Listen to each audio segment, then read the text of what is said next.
മറ്റു വാർത്തകളിലേക്ക്. കർഷകരെ സംസ്ഥാന സർക്കാർ അവഗണിക്കുന്നതിൽ പ്രതിഷേധിച്ച് പാലക്കാട് കർഷക കൂട്ടായ്മ നടക്കുന്നു. സമരപ്രഖ്യാപന കൺവെൻഷൻ അല്പസമയത്തിനകം ആരംഭിക്കും. വിവിധ കർഷക സംഘടനകൾ ചേർന്നാണ് സമരപ്രഖ്യാപന കൺവെൻഷൻ സംഘടിപ്പിക്കുന്നത്. സംഗമത്തിനായി കർഷകർ എത്തിത്തുടങ്ങി. സ്ഥലത്ത് നിന്നും ശിവദാസ് കന്മനമാണ് ഈ വാർത്തയുടെ വിശദാംശങ്ങൾ നൽകുന്നത്. ശിവദാസ്, അങ്ങ് ഡൽഹിയിൽ ഒരു കർഷക സമരം എന്ന പേരിൽ ഈ നാട്ടിലുള്ള മുഴുവൻ രാജ്യദ്രോഹികളും ഒത്തുകൂടുന്ന സമയത്ത് കേരളത്തിലെ മാധ്യമങ്ങൾ ഉൾപ്പെടെ ആ കർഷക സമരം എന്ന പേരിൽ നടന്ന രാജ്യവിരുദ്ധ കൂട്ടായ്മയ്ക്ക് വലിയ പ്രാധാന്യമാണ് നൽകിയത്. പക്ഷേ ഇതാ നമ്മുടെ കൊച്ചു കേരളത്തിൽ കർഷകർ ഇപ്പോൾ പ്രതിഷേധിച്ചുകൊണ്ട് തെരുവിലിറങ്ങുന്നു. അവർക്ക് അവകാശങ്ങൾ ലഭിക്കുന്നില്ല, അല്ലെങ്കിൽ അവരുടെ വിളകൾക്ക് കൃത്യമായ വരുമാനം ലഭിക്കുന്നില്ല. പക്ഷേ ഇവിടെ ഇതാ മറ്റു മാധ്യമങ്ങളോ ഒന്നും തന്നെ ഇതിന് വലിയ പ്രാധാന്യം നൽകുന്നില്ല എന്ന കാര്യം കൂടി ഈ ഘട്ടത്തിൽ നമ്മൾ ഓർക്കേണ്ടതുണ്ടല്ലോ ശിവദാസ്.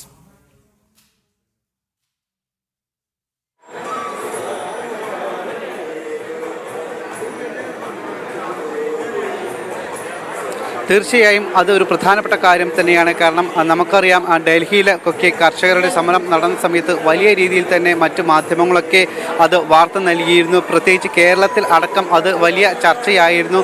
പക്ഷേ കേരളത്തിൽ നിരവധി കർഷകരാണ് വലിയ ബുദ്ധിമുട്ടിൽ ഉള്ളത്. കഴിഞ്ഞ കുറേ കാലങ്ങളായി കർഷകർ വലിയ പ്രതിസന്ധിയിലാണ്. നിരവധി കർഷകർ ആത്മഹത്യ ചെയ്തിട്ടുണ്ട്. അത് ആ സമയങ്ങളിൽ 2-3 ദിവസം മാത്രം വാർത്തയായി പിന്നീട് മറ്റു വാർത്തകളിലേക്ക് പോകുന്നു. പക്ഷേ ഡൽഹിയിൽ നടന്ന കേന്ദ്ര സർക്കാരിനെതിരെയുള്ള സമരമെല്ലാം തന്നെ വലിയ രീതിയിൽ തുടർച്ചയായി വാർത്തകളായി മാറിയിരുന്നു. പക്ഷേ ഇവിടെ കേരളത്തിൽ ഇത്തരത്തിൽ കർഷകർ വലിയ പ്രതിസന്ധി അനുഭവിക്കുമ്പോൾ അതൊന്നും തന്നെ കാണാൻ സംസ്ഥാന സർക്കാരിനോ മറ്റു മാധ്യമങ്ങൾക്കോ ഒന്നും തന്നെ കഴിയുന്നില്ല. പ്രത്യേകിച്ച് കഴിഞ്ഞ കുറേ കാലങ്ങളായി ഇവിടെ വലിയ പ്രതിസന്ധിയിലാണ് കർഷകർക്ക്. പ്രത്യേകിച്ച് ഞാനിപ്പോൾ നിൽക്കുന്നത് പാലക്കാടാണ്. ഇവിടെ അല്പസമയത്തിനകം തന്നെ നെൽ കർഷക സമര പ്രഖ്യാപന കൺവെൻഷൻ നടക്കും. കഴിഞ്ഞ കുറേ കാലങ്ങളായി ഇവിടെയുള്ള കർഷകരിൽ നിന്നും സംസ്ഥാന സർക്കാർ നെല്ല് സംഭരിച്ചിട്ടുണ്ട്. പക്ഷേ അവർക്ക് അതിൻ്റെ പണമൊന്നും തന്നെ നൽകിയിട്ടില്ല. കഴിഞ്ഞ കുറച്ച് കാലങ്ങളായി ഇവർ ഇത് അനുഭവിക്കുന്നുണ്ട്. മണ്ണിൽ പണിയെടുത്ത് നമുക്കടക്കം അന്നം തരുന്ന ആളുകളാണ് കർഷകർ. പക്ഷേ അവരെ ഇത്രയും വലിയ രീതിയിൽ തന്നെ പ്രയാസപ്പെടുത്തുന്ന നിലപാടുകളാണ് സംസ്ഥാന സർക്കാരിൻ്റെ ഭാഗത്തു നിന്നും ഉണ്ടാകുന്നത്. അവർ പണിയെടുത്ത് ശേഖരിച്ച കൃഷി ചെയ്ത് ഉണ്ടാക്കിയ നെല്ല് സംഭരിച്ച് വെച്ചു, കൃത്യമായി അതിന് പണം നൽകുന്നില്ല. ഇപ്പോൾ വലിയ പ്രതിസന്ധിയിലാണ്. കർഷകരോട് തന്നെ നമുക്ക് ഇതുമായി ബന്ധപ്പെട്ടുള്ള കൂടുതൽ കാര്യങ്ങളൊക്കെ ചോദിച്ചറിയാം. ഇപ്പോൾ ഈ ഒരു സമര പ്രഖ്യാപന കൺവെൻഷൻ എന്തിനു വേണ്ടിയിട്ടാണ്? കേരളത്തിലെ കർഷകർ നിരവധി പ്രശ്നങ്ങൾ അഭിമുഖീകരിച്ചുകൊണ്ടിരിക്കുക. അവരുൽപ്പാദിപ്പിക്കുന്ന സാധനങ്ങൾക്ക് ന്യായമായ വില ലഭിക്കുന്നില്ല. കുറേ കാലങ്ങളായി കേരളത്തിലെ കർഷകർ ഇതിനു വേണ്ടി മുറവിളി കൂട്ടിക്കൊണ്ടിരിക്കുകയാണ്. മാത്രമല്ല, ഇവർ കർഷകർ ഉൽപ്പാദിപ്പിക്കുന്ന നെല്ലിന് ന്യായമായ വില ലഭിക്കുന്നതുമില്ല. മാത്രമല്ല, കേന്ദ്ര സർക്കാർ പ്രഖ്യാപിച്ച നെല്ല് വിലയിൽ നിന്ന് കുറച്ചിട്ടാണ് കേരള സർക്കാർ കൊടുക്കുന്നത്. ഇത് കർഷകർക്ക് വളരെ ബുദ്ധിമുട്ടുണ്ടാക്കുന്നുണ്ട്. കർഷകനെ സംരക്ഷിക്കും എന്ന് വെറും വാക്കാൽ പറയുന്നതല്ലാണ്ട് കേരള സർക്കാർ ഒരു തരത്തിലും കർഷകനെ തിരിഞ്ഞു നോക്കുന്നില്ല എന്നുള്ളത് വളരെ വ്യക്തമായിട്ടുള്ള കാര്യമാണ്.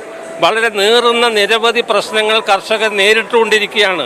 ഇതിന് പുറമെയാണ് വന്യമൃഗങ്ങളുടെ ശല്യങ്ങൾ, പന്നികളുടെ ശല്യങ്ങൾ, ആനകളുടെ ശല്യങ്ങൾ. മലയോര പ്രദേശങ്ങളിൽ കർഷകർ അനുഭവിക്കുന്ന ദുരിതം പറഞ്ഞാൽ അത് അറിയാൻ പറ്റില്ല. അന്ന് ഒരുപാട് ആളുകളെ കാർഷിക വൃത്തിയിൽ നിന്നും പിന്മാറുന്ന സാഹചര്യം കൂടിയുണ്ട്. ഇങ്ങനെ ഇതുപോലെയുള്ള കുറേ പ്രശ്നങ്ങൾ ഉള്ളതുകൊണ്ട് ഈ തൊഴിൽ കാർഷിക രംഗത്ത് തൊഴിൽ ചെയ്യാൻ കർഷക തൊഴിലാളികൾ ലഭിക്കുന്നില്ല. അതുകൊണ്ട് നിരവധി കർഷകരെ കാർഷിക വൃത്തിയിൽ നിന്ന് വിരമിക്കാൻ തയ്യാറായിക്കൊണ്ടിരിക്കുകയാണ്. വളരെയധികം ബുദ്ധിമുട്ടാണ് കൃഷി കൊണ്ടു നടത്താൻ. പുതിയ തലമുറ വരുന്നുമില്ല. പുതിയ തലമുറ കർഷകനായാലും കർഷക തൊഴിലാളികളും ഈ രംഗത്തേക്ക് കടന്നു വരാൻ ഒരു കാരണവശാലും പുതിയ മേഖലകൾ കണ്ടെത്തി അവർ പുറകെ പോവുകയാണ്. അപ്പോൾ ഇതിനൊരു പരിഹാരം കാണണം സർക്കാർ. അതിന് ന്യായമായ കൃഷിക്കാർ ഉൽപ്പാദിപ്പിക്കുന്ന സാധനങ്ങൾക്ക് ന്യായമായ വില നൽകി അവരെ സംരക്ഷിക്കണമെന്ന് വിനീതമായി അഭ്യർത്ഥിക്കുകയാണ്. എന്താണ് നിങ്ങളുടെ മുൻപിലുള്ള ഒരു മാർഗം എന്താണെന്ന് വെച്ചാൽ, ഇന്നലെ മനോരമ പേപ്പറിൽ ആ പേപ്പറിൻ്റെ ബൈനോക്കുലർ നോക്കി കാണില്ല. ആ തരത്തിലാണ് ഇന്നലെ നമ്മുടെ അനിൽ മന്ത്രി പറഞ്ഞിരിക്കുന്നത്. ഓണത്തിന് മുമ്പും പൈസ കിട്ടാൻ സാധ്യതയില്ല, 1437 കോടി രൂപ കിട്ടാനുണ്ടെന്ന് പറഞ്ഞത്. പക്ഷെ അത് ഇവർ 2022 മുതലുള്ള കണക്ക് കൊടുത്താലാണല്ലോ കിട്ടില്ല. ഇപ്പോൾ പാലക്കാട്ടിൽ ചുരുക്കിയത് ഞാൻ പറയാം. ഇപ്പോൾ പാലക്കാട്ടിലെ ബാലൻസ് 201 കോടി രൂപയാണ് കൊടുക്കാനുള്ളൂ. ആകെ ബാലൻസിന് 27,851 പേർക്ക് 408 കോടിയാണ് കൊടുക്കേണ്ടത്.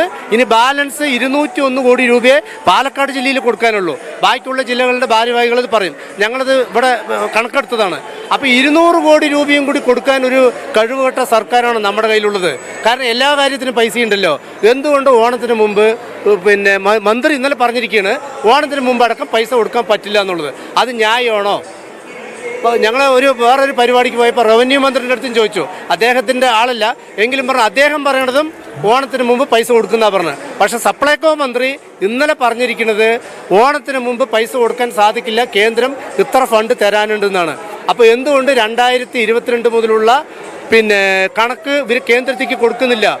കറക്റ്റായിട്ട് കൊടുക്കുകയാണെങ്കിൽ കേന്ദ്രം കൊടുക്കുകയാണെന്നുണ്ടെങ്കിൽ അല്ല കേന്ദ്രത്തിന് കണക്ക് കൊടുക്കുകയാണെങ്കിൽ അവർ പൈസ കൊടുക്കും. സബ്സിഡി വെട്ടിക്കുറച്ച പ്രശ്നം എല്ലാം കൊണ്ടും മൊത്തം ഇതുവരെ ഇങ്ങനെയുണ്ടായി പൈസ താമസിക്കും. ഞങ്ങൾക്ക് ഒന്നാമത് തരുന്നത് PRS വായ്പയാണ്. അത് ലോകത്ത് ഒരു രാജ്യത്തും ഇല്ല, ഇന്ത്യയിൽ എവിടെയില്ല, കേരളത്തിൽ മാത്രമേ ഉള്ളൂ. ഇതൊക്കെ നല്ലൊരു കാര്യമാണ്. ഈ ഭരണകർത്താക്കൾക്ക് അറിയില്ലേ? ഇവർ 3 നേരം ഭക്ഷണമല്ല കഴിക്കുന്നത്, അത് മാത്രം ചിന്തിച്ചാൽ മതി. ബാക്കി സമരം ശക്തമാക്കാൻ പിന്നല്ലാണ്ട് ഇപ്പോൾ ഇന്നും ഞങ്ങൾ ഇത്ര ആൾക്കാർ വന്നില്ലേ? ഇനി ഞങ്ങൾ 29-ാം തീയതി കേരളത്തിലെ എല്ലാ കർഷകരും സെക്രട്ടേറിയറ്റിൽ പോയിട്ട് വൻ ശക്തിയായിട്ട് അവർ എല്ലാവരും എപ്പോഴും പറയും കർഷകർ ഒന്നിക്കില്ല എന്നുള്ളത്. ഇത് ഒന്നിക്കുന്നതിൻ്റെ സൂചനയാണ് ഇപ്പോൾ നിങ്ങൾ ഇനി വരുന്ന ആൾക്കാർ വന്നുകൊണ്ടിരിക്കുകയാണ്. തീർച്ചയായും ഗൗതം അതുതന്നെയാണ്. അതായത് കർഷകർ ഒന്നിച്ച് പോരാടാനുള്ള ഒരു തീരുമാനത്തിൽ തന്നെയാണ്. കാരണം വർഷങ്ങളായി ഈ ഒരു മണ്ണിൽ പണിയെടുക്കുന്ന ആളുകളാണ്. പക്ഷേ കൃത്യമായി തന്നെ അവർക്ക് പണിയെടുക്കുന്നതിൻ്റെ കൂലി പോലും കിട്ടുന്നില്ല. നെല്ല് സംഭരിച്ചാൽ ആ പണം പോലും കൃത്യമായി അവർക്ക് നൽകുന്നില്ല. വലിയൊരു പ്രതിസന്ധിയിലാണ്. അവരുടെ ജീവിതം തന്നെ വലിയ പ്രയാസം. ചിങ്ങമാസത്തിൽ സമൃദ്ധമായ വിളവെടുപ്പ് നടക്കുന്ന ഈ മാസത്തിൽ തന്നെ കർഷകർക്ക് കേരളത്തിൽ തെരുവിലേക്ക് ഇറങ്ങേണ്ടി വരുന്നു എന്നുള്ളതാണ്. സംസ്ഥാന സർക്കാരിന്റെ അവഗണനയ്ക്കെതിരെയാണ് പാലക്കാട്, കേരളത്തിന്റെ നെല്ലറ എന്ന് നാം വിശേഷിപ്പിക്കുന്ന പാലക്കാട് ഇപ്പോൾ കർഷകർ തെരുവിൽ പ്രതിഷേധവുമായി ഇറങ്ങിയിരിക്കുന്നത്. ശിവദാസ് കന്മനമാണ് വാർത്തയുടെ വിശദാംശങ്ങൾ നൽകിയത്.